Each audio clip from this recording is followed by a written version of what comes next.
Thank you very much for joining us here at the Roadmap Europe webinar.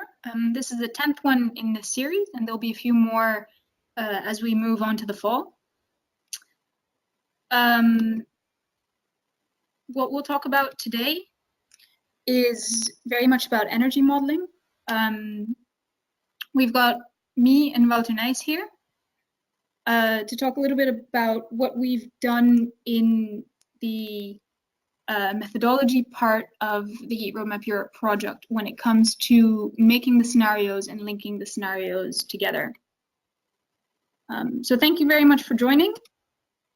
And if you have any questions as we move throughout the presentations, then you're very welcome to ask them in the questions bar. We'll talk a little bit about the project in general, and then Wouter will talk specifically about the linking of the JRC-EU-TIMES and the EnergyPLAN model, and then we'll have some time at the end for questions and for discussion. So that should allow us to then address those questions if you record them in the sidebar to your right as we go along. This is the overall purpose that we have within the Heat Roadmap Europe project. It's something which we've been doing for the past 2.5 years, and we have 14 partners on the scientific side, and we have 10 partners who serve as our advisory board. The idea is to create scientific evidence to support the long-term development of energy strategies at both local, national, and EU level as we move towards a low-carbon, a decarbonized energy system in line with the Paris agreements. It specifically relates to heating and cooling, which has, in its essence, a very local nature, which is something we'll come back when we talk about the energy models, but also looking at the national perspective and working towards the national and European energy planning for this. The way we've overall done this is by creating a lot of data and create a lot of results and create a lot of maps. So these are things which we've made available to both use as a resource for local and national and continental planning, but also to be able to have a more informed debate and be able to talk about these issues in a more nuanced way and with the data background that exists. This slide gives you an overall indication of the findings that we've had for this project. We won't talk about them very much today, but overall, when we make these scenarios for a decarbonized energy system and a decarbonized heating and cooling sector within a low carbon energy system, then we find that it's really a combination of different types of energy efficiency that are necessary. We need to have deep energy savings within the built environment and within the industrial processes that require heat. But at the same time, we need to decarbonize the supply and make it more sustainable. So within a redesigned supply sector, we're then starting to look at district energy networks in more densely populated areas and heat pumps in more rural areas because they form a very nice link with the rest of the energy system in the form of the electricity system. That's all I'll really say about the results today. If you're interested, then we have the main and the country reports up on the website. The Pan-European Thermal Atlas is available online for you to have a look at and to see. And we have some of the data sets about the built environment and the industrial uses of heating and cooling available as well.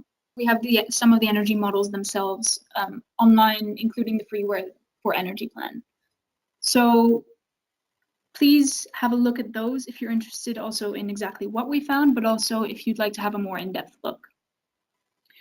Regarding the energy models that we've used within this process, as I said, we have 14 partners, and a big part of the consortium has been to be able to analyze the heating and cooling sector from different perspectives and with different objectives. So the first model that's really been key to being able to generate these results is the Pan-European Thermal Atlas, PETA for short. This is basically a model which spatially distributes the different heating and cooling demands in Europe to the hectare level.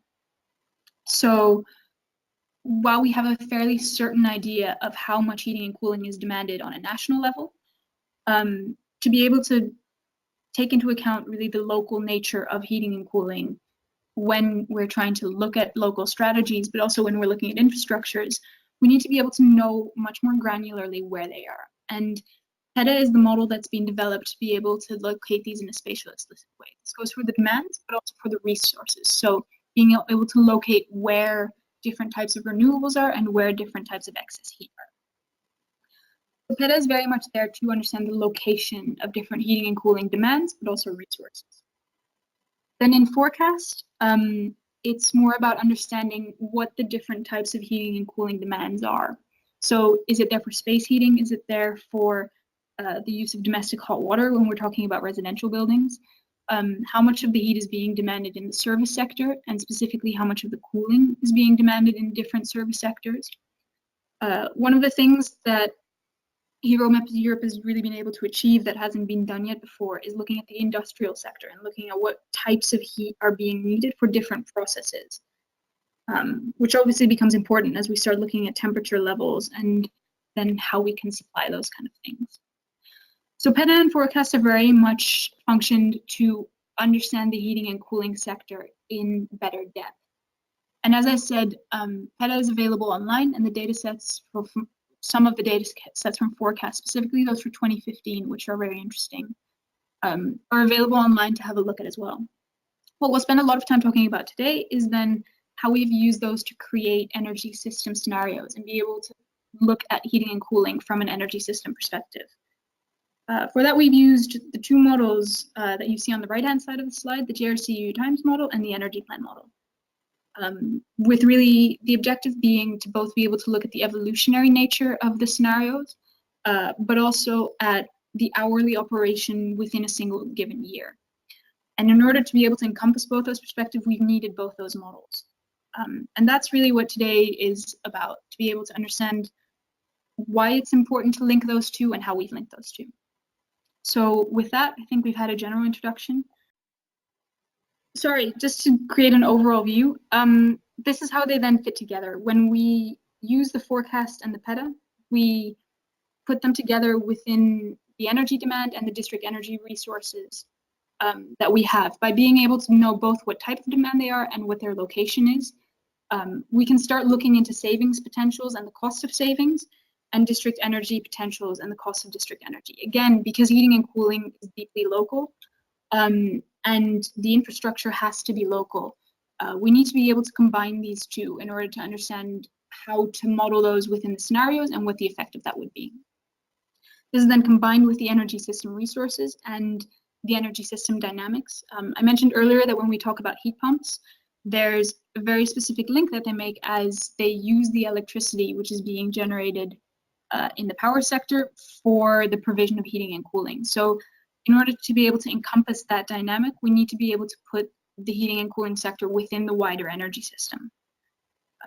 And that's how we combine the four models to then effectively create a baseline scenario, both for 2015 and for 2050, to serve as a reference point, also to understand the methodological connections, and then also to see to provide a point of comparison when we start defining the other scenarios, so that we can talk about the readers of the heating and cooling sector from the perspective of what would that mean? Would that be an improvement? Would it not be an improvement? What are the differences?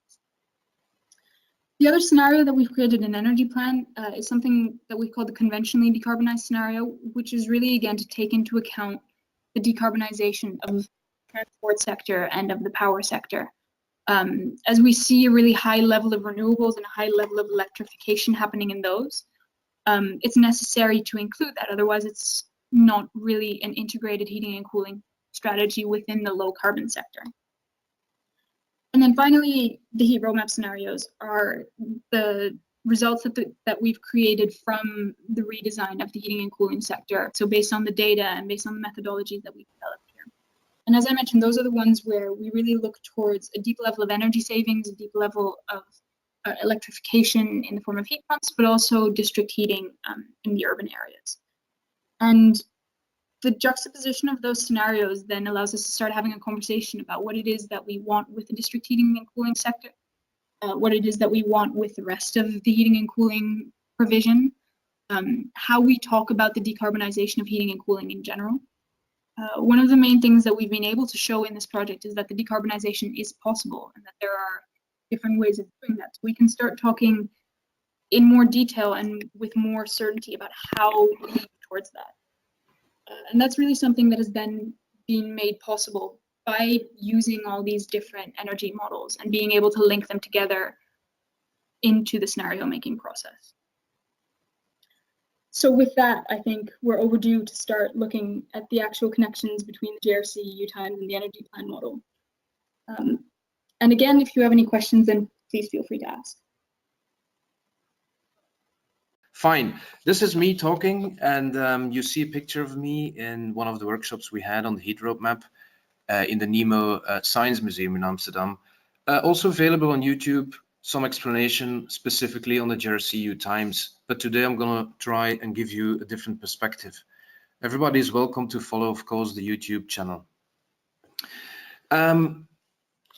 The overall objective of the heat roadmap is to develop results, to quantify impact of different measures in the heating and cooling sector, but also to develop data, tools, and methodologies. And this is exactly the focus of my talk.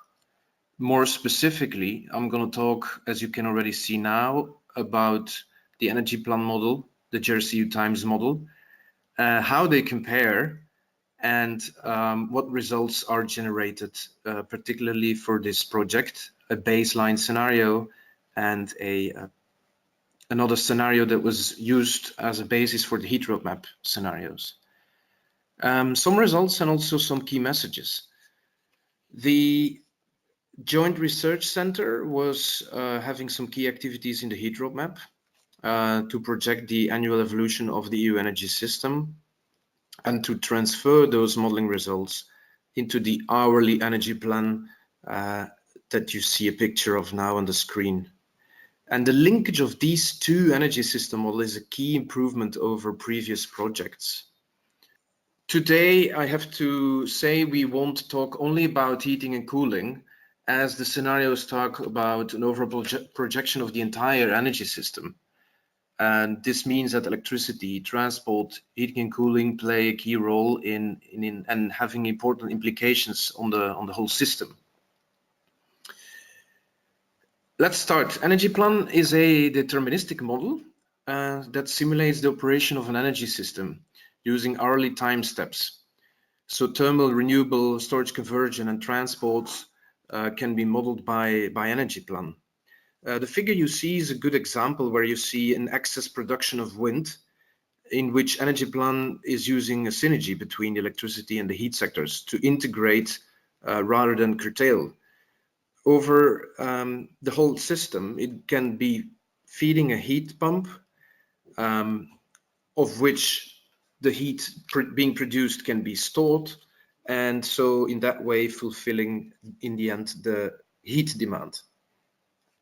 The main inputs of the model are hourly profiles for demands, hourly production, the energy demands, different capacities for production, conversion, and technology cost data. The most relevant outputs are typically capacities for various technologies and their operational system, but specifically also the hourly interactions, resource demands, and the annual sum of the total primary energy use. Documentation on the inputs, the assumptions and outputs can all be found in documentation that is available online. And in that sense, it's fully transparent. The model itself is also downloadable. EnergyPLAN does not inherently have an objective function similar to, as we will see in JRC-EU-TIMES. So the parameters are selected and analyzed through an iterative process of alternative scenario design.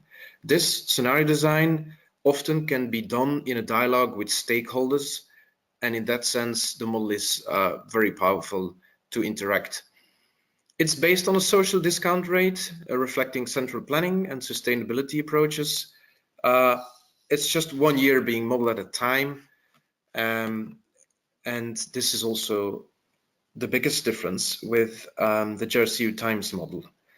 The JRC-EU-TIMES model models the entire system up to 2050 or beyond, and it produces scenarios of the EU energy system under different assumptions and constraints.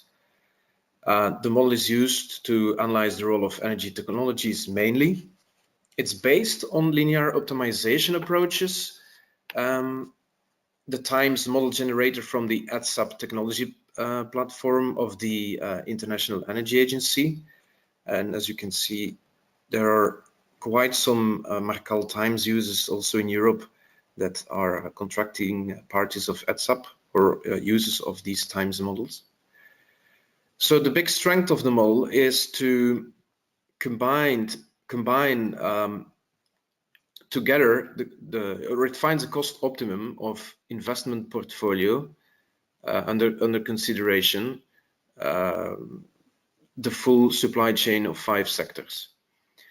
So it implies simultaneously deciding on investments and operation, and that's the key strength of the model. Typical questions the model can answer are what technologies are competitive under various scenarios. For technologies that only have a small uptake, the model can estimate what technology improvements would be needed to make them competitive. This is also a standard feature of linear programming.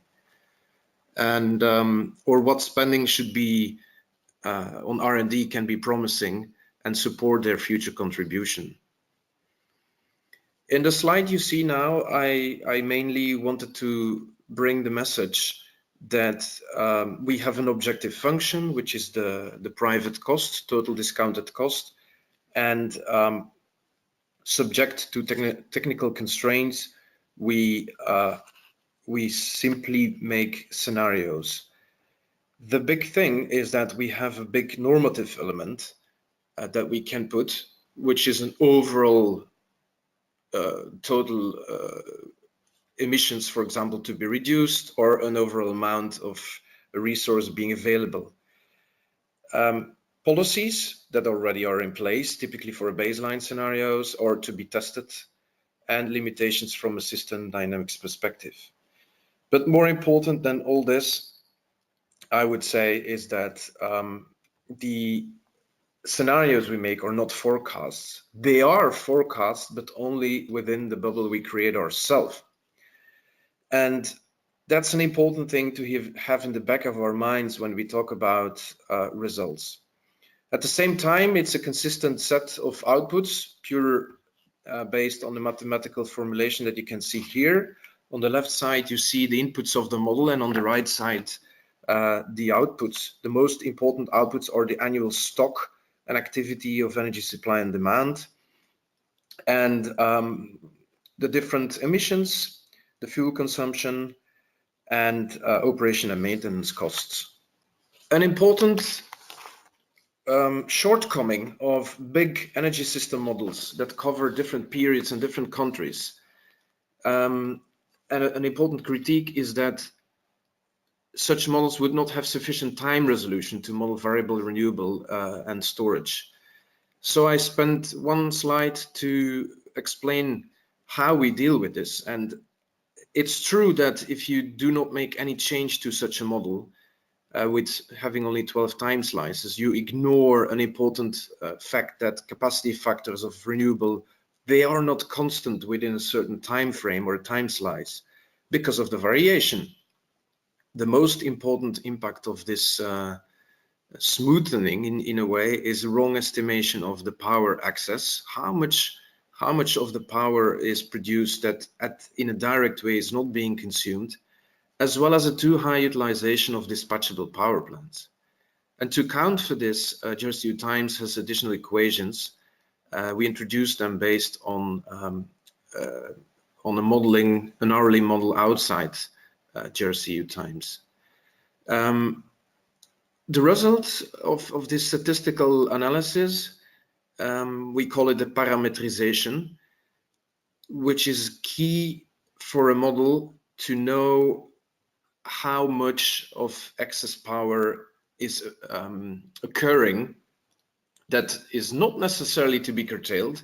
It could be used in another way, and that's actually really happening, transforming again the electricity into hydrogen and then continue eventually maybe into a liquid fuel or direct use of the hydrogen.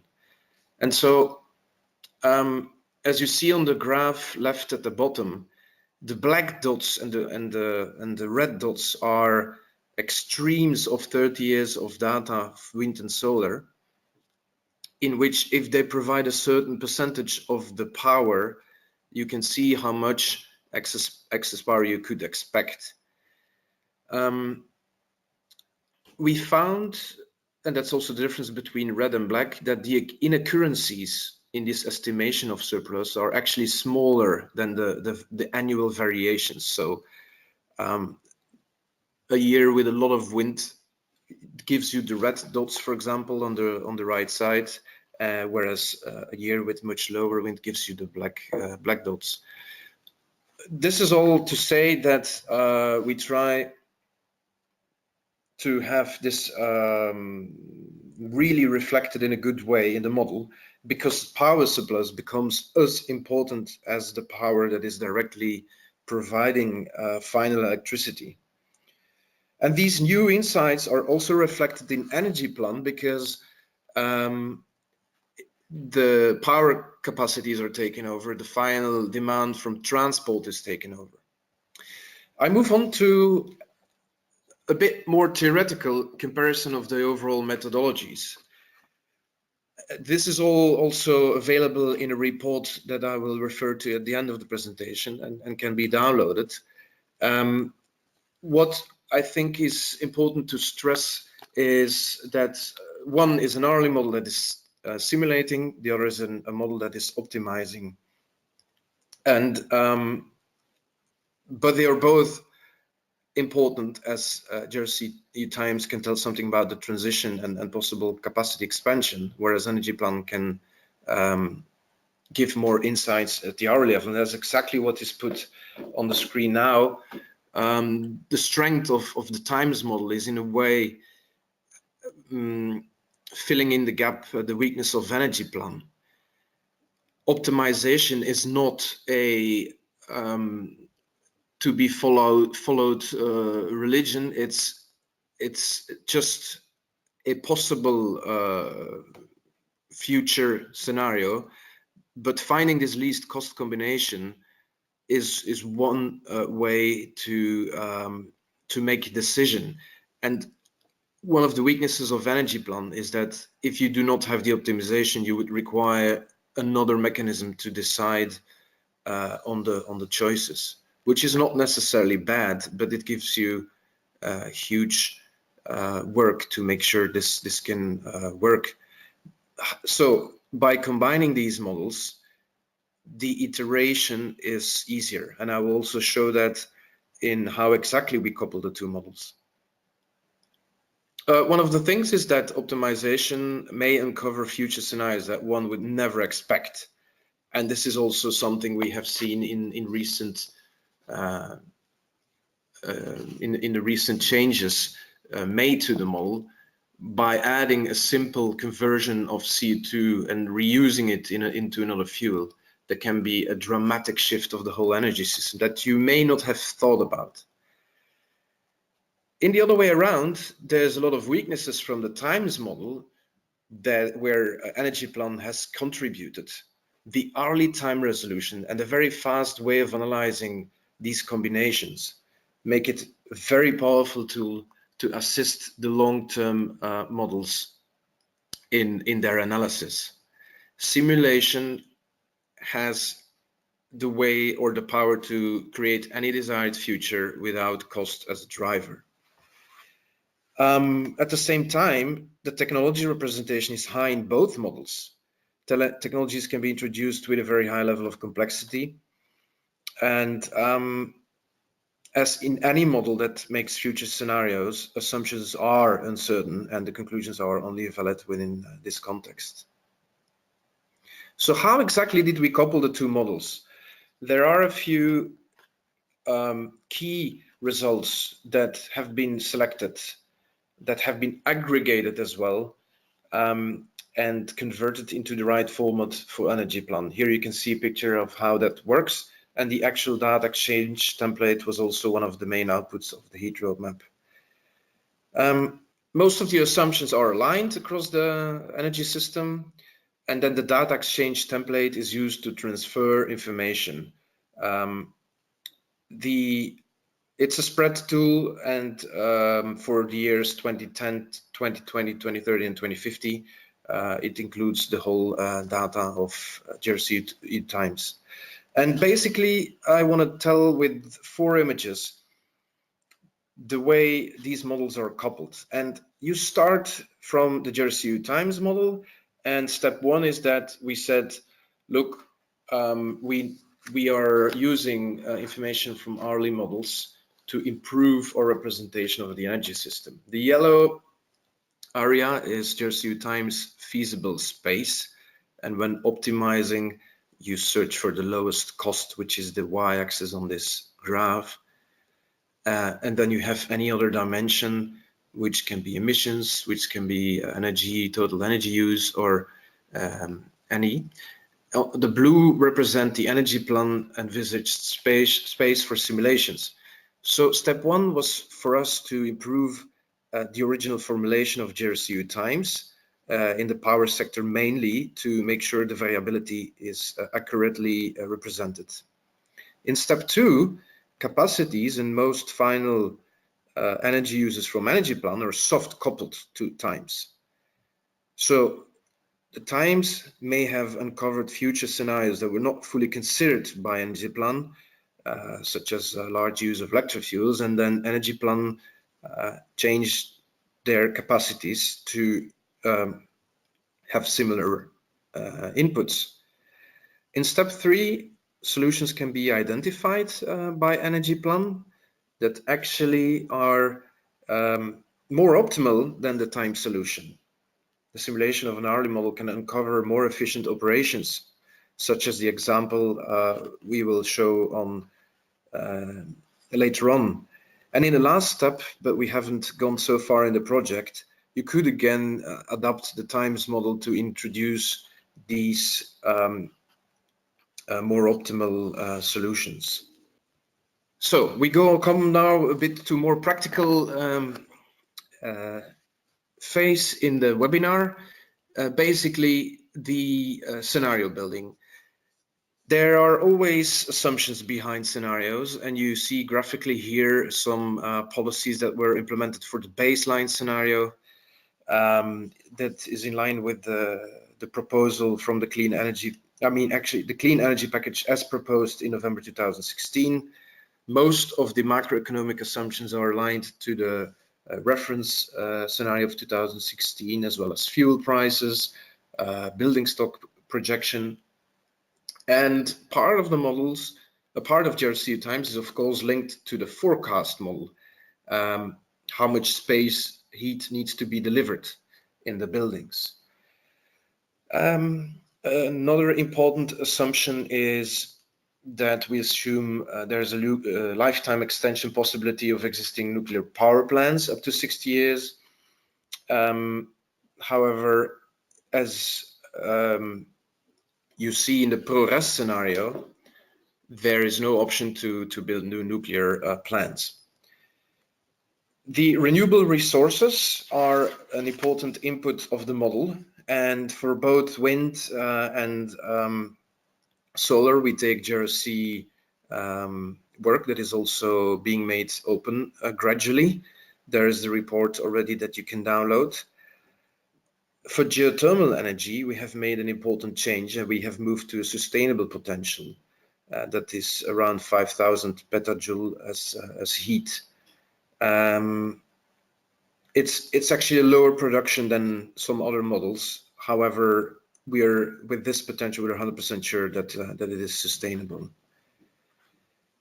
Regarding forestry wood, the availability is constrained based on the reference potential as derived in an internal JRC biomass project. And yeah, why is this important? The renewable resources is because often there is, let's say, the question if this potential is available, but we conclude that the current, or that both wind and solar have a potential electricity production equivalent to 3 times the EU's electricity demand currently. Biomass can provide more than 10% of the total EU primary energy use as well. And as said there, the progress goes beyond the baseline. We go to minus 80% of total CO2 emissions without new nuclear and without the option to store CO2 underground. That's the main assumptions behind all the models. So I'm moving to results. Basically, this slide shows you the pink line shows you the historical changes of total gross energy consumption in Europe. And one axis is showing the import, the other axis is showing the EU production. In 2016, still more than half of the EU's energy depended on imports. As you can see, both are around 800 million ton of oil equivalent. Energy from renewable resources reached like a much higher level, but it was not enough to prevent total fuel imports to increase. And what is in our progress scenario is actually a very strong possibility to reduce the energy import dependency from 55% to below 20%. But this would require a rapid scale up of renewable technologies, and it would require a mining level, let's say, a level that you take from within EU borders that has never seen before, even much higher than 1990. So this is one result on the total energy use of our progress scenario. I will focus in the next slides in a mix of EU and results from EU and the Netherlands. And this one is still from the EU, showing the actual fuel uses for heating and cooling. On the left side is the buildings, and on the right side, the industry. So bear in mind that this is the baseline scenario, but even there we had concluded from our analysis that coal and oil boilers are pushed out of the market.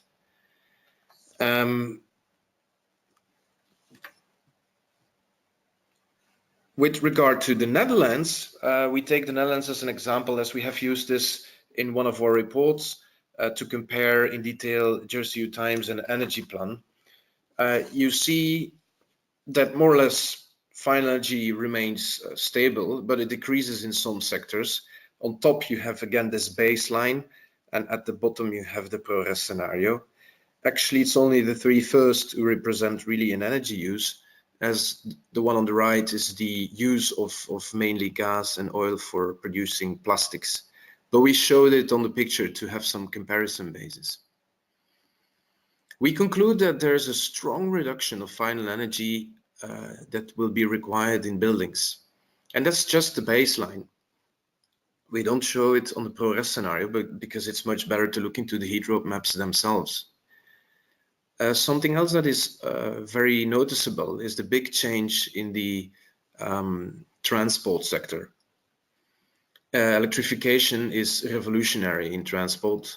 More than 80% of the cars are electric or hydrogen fueled. And actually the other important component are trucks and aviation. Most of the fuel that trucks and aviation consume is derived from electricity in the form of hydrogen or electrofuel. And this result of such a high electrofuel or this large use of electrofuel is a result of the cost optimization and the energy system-wide CO2 target. And it's one of the most important links between TIMES and EnergyPLAN because of the impact on the power sector. You can't talk about changes in the power sector without including the transport sector. So the electrofuel is the pink bar, hydrogen is the dark pink, and the changes are very, very noticeable, specifically here for the Netherlands, but also at EU level. Moving on, again, on EU level, to go to the power sector, we wanted to show a comparison with our progress scenario that you can find as the third bar in this graph, showing what is the production from the different sources and fuels, and compare them with some recent work outside our project from the IEA and Shell Sky scenario. And we conclude that variable renewables are really increasing a lot and enable the enabler of the decarbonization. And also when we go in the level of the Netherlands, we see similar requirements, at least for what investments are required.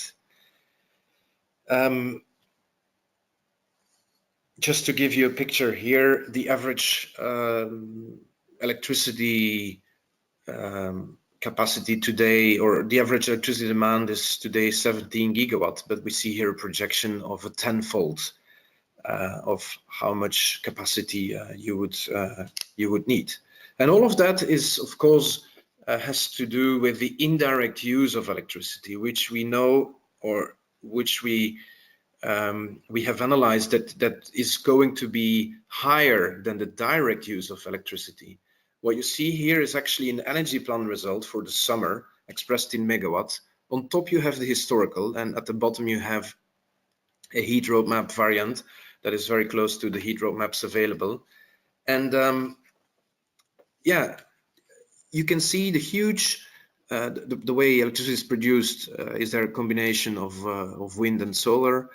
But there's a huge amount of electricity being converted into hydrogen by using electrolyzers. And EnergyPLAN is extremely suitable to analyze the impact of all this, including the interaction with the heating sector. The other graph is showing the same for the Netherlands, except we look into the winter. I've chosen this scenario just because the red colored area representing the electricity demand from all heat pumps. Probably the majority here is district heat pumps. But we conclude there that the amount of electricity needed is actually small in comparison with the regular electricity demand, and also in comparison with the electricity needed for transforming it into hydrogen and derived fuels. A last result is about investments. Investment costs are presented for wind, photovoltaic, solar, thermal, and hydrogen. And EnergyPLAN does not have has very comparable numbers. These are JRC-EU-TIMES numbers, but EnergyPLAN has very comparable numbers. What you see here is the cumulative investments for the total modeling horizon period. How much money is required to have all these increasing capacities? Already in the baseline, wind and solar make up more than 50% of the investments in the power generation, but especially in the PORES scenario, most important investments are wind, solar, and hydrogen related. From the hydrogen, a big chunk of this is the electrolyzers. Then I move already to some key messages. So to be in time, I have grouped this into key messages on the soft linking between JRC-EU-TIMES and EnergyPLAN. We conclude that for the first time, there's two actually large energy system models being coupled with a different time resolution with a focus on heating and cooling. And that's that's by itself already important element. It means that these exercises produce more or push both models even further to their limits, and that it's much better than not working together. The model that is doing the long-term projections, in this case JRC-EU-TIMES, should always incorporate feedback from another model with hourly resolution. Otherwise, there's no way such a model could cope with the dramatic changes required and the important impacts of the hourly changes. And then I conclude on the soft coupling that the main merit of the TIMES model is to provide cost-optimal capacity expansions and energy uses over time, whereas the main merit of EnergyPLAN is that it allows a very fast analysis of possible combinations. And this is a key element in which I think when people talk about integrated energy system models, we always have to be explicit what is behind and what are their limitations. The capacity expansions given are up to 2050, and EnergyPLAN is flexible enough to use these capacities computed by the other model. Then I move on to the key messages from the energy system. We concluded that there was a very strong reduction of final energy use in the buildings, actually much stronger than industry or than the transport sector. However, the transport sector is almost entirely renewable in the ProRes scenario, with electrofuel playing an important role. Biomass and hydro are used up to their technical sustainable potential, and the other renewable resources are used up to their economic optimum. Then I also conclude that yes, we could drastically decrease our import dependency from a scenario with a lot of renewable, but in the absence of this new nuclear, or in the absence of the possibility to store CO2 underground, this would require a rapid scale up of renewable technologies and require a huge level of local mining of energy that has never seen before in a way. And then I conclude with the fact that some scenarios show the need for a new paradigm of thinking. When a few years ago we talked about renewable energies, that they are variable, it was all about keeping the lights on. Like, how can we integrate these amounts in the current system? And there were the smaller brothers becoming somewhat bigger, and everything around 10, 20, 30% was like manageable. But now there seemed to be a need to change that thinking into, we also should change the system itself and the way renewables are being used, including in the heating and cooling sector. And also that knowing or having the knowledge that it's not anymore about 10 or 20 or 30% of the total power. We can't just talk anymore about integration of renewables, but should rather talk about new ways of using renewables. And with this image of some small milk in the coffee moving to a very large latte, I thank you all for following, and I give the floor back to Susana for the questions, in the hope I'm not disappearing from the system. I think that's for everyone, the hope. Thank you very much. And thank you also those of you who had questions. If there are more, then feel free to keep them coming. I think what we'll start with is a question about the baseline, but I guess also about the other ProRes scenarios. Zulun Chen has a question about the share of nuclear energy in the baseline and how that develops. And then you mentioned something about in the absence of new nuclear, but it'd be interesting if there is no absence of new nuclear, then how do you see these results changing? Right. So yes, the baseline has not really, there are some limitations on nuclear, but not the same as in the ProRes scenario. And we see there that more or less the total EU capacity remains stable. So in some countries there's a phase out. In other countries they are still being built, and so the total is still above 100 gigawatt in total.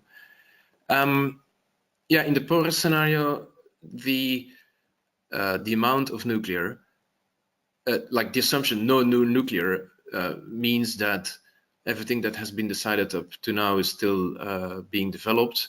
There would be an extension up to 60 years lifetime, but by 2050, this means that even those plans, or most of those plans, are out of the system. Indeed, having the comparison with keeping the option of new nuclear is extremely interesting. We have not included it in the heat roadmap project, but very soon the scenarios behind the heat roadmap, the baseline, the PRORES, will become available, and then including with those two scenarios, there will be some variants that you can look into the results of having nuclear. Well, actually, one scenario with it is where new nuclear was allowed, but also underground CO2 storage. And of course, this has a huge impact on the total energy system. It more or less means you keep using fossil fuels, and nuclear is contributing a lot to the electricity production. Okay, I hope that answers your question. Thank you very much. There's a question about the potential of renewables, and I think it refers specifically to the potential for wind that you described earlier in the report that you have. But maybe it's worth explaining a little bit what that means when we say that there is a potential for wind of X, or there's a potential for solar of X. How is that determined, and what influence that has on the scenarios? Yeah, okay. So I made a strong conclusion saying that basically biomass and geothermal are used up to their sustainable potential. It doesn't mean they're used up to the level of today. It means they can be increased, and the knowledge is really important to what is a level, and that's why we call it the potential, to which you can use a certain technology without, for example, making sure the resource is being exhausted, like in the case of geothermal could happen. For wind, so let's say for all of those technologies, there is more details available. Specifically for biomass, wind and solar, we have done at the JRC a detailed work. For biomass, this means an increase of agricultural related sources, for example, that can include energy crops, woody crops. We see them as part of the agriculture sector. But forestry, these levels are also linked to a project, and that's why biomass, geothermal are in a way limited. Wind and solar, what is the renewable potential, is nothing more than how much can be placed in a certain area given the current legislation or under some other scenarios, and how much space do they take. And given that you have a certain installation in a certain place, how much wind is available there. And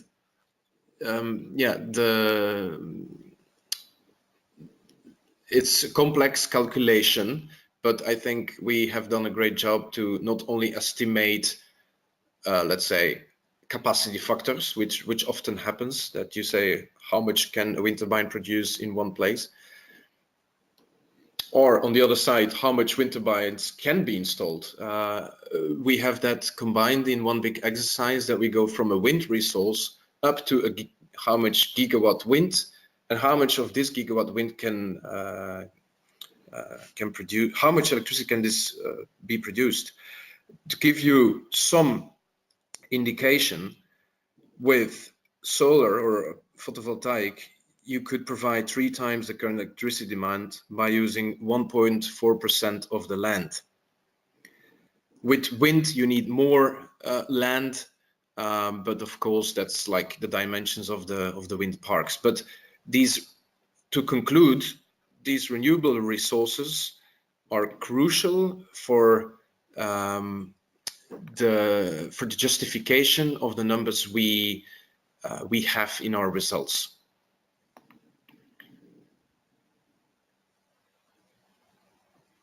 Okay, I think that's clear. I hope that makes sense. There's one question about the reduction of final energy in buildings and regarding the results in the JRC-EU-TIMES ProRes scenario. But I think that it's covered both in the report, but also that it was discussed that that's also about the interlink between the roadmap scenario. So I hope that that question's been answered. At the same time, there's some questions about the value of working together with these models, and if there are any other perspectives that you could imagine including when you start linking energy models. I don't know if you have any kind of quick brainstorm ideas about other models that would be welcome or other things that you think could use improvement within this methodology. The exercise showed that models with a completely different perspective can exchange assumptions and results in a way that they both improve. And the data exchange template is a good example where the making of the template was the actual work. And as you will remember as well, Susana, required a lot of effort to have a common understanding on, but about the meaning of every single value. Yeah, I think some models like EnergyPLAN have a very open way, or it's extremely easy to get started. Whereas other models like TIMES, it requires, let's say, some learning, and you can't just download it and run it. However, we are planning to make the model open. But yeah, let's say that just the element of transparency is for me the key element to make sure models can be linked more often in the future. It's the big elements where yeah, like when results differ, it's very often only a few key elements of the energy system where there is discussion or where there is different assumption. I think that from making the EnergyPLAN scenarios fully open, that there can that a lot of people can use, let's say, all the capacities and all the costs to compare it with their own models. This is another thing. The cost assumptions from EnergyPLAN are a simple Excel file that if you subscribe to it, you can download. So it's both on the input side as well as on the output side. Yeah, I think that's right. Just to add in that I agree with you. I think that you know, there are a lot of perspectives that can be added, but it's not been a trivial effort to make these models align.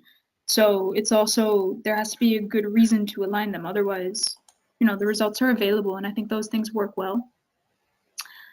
Unless there are any other burning issues, and I don't think there are, then I think it's time to close the webinar.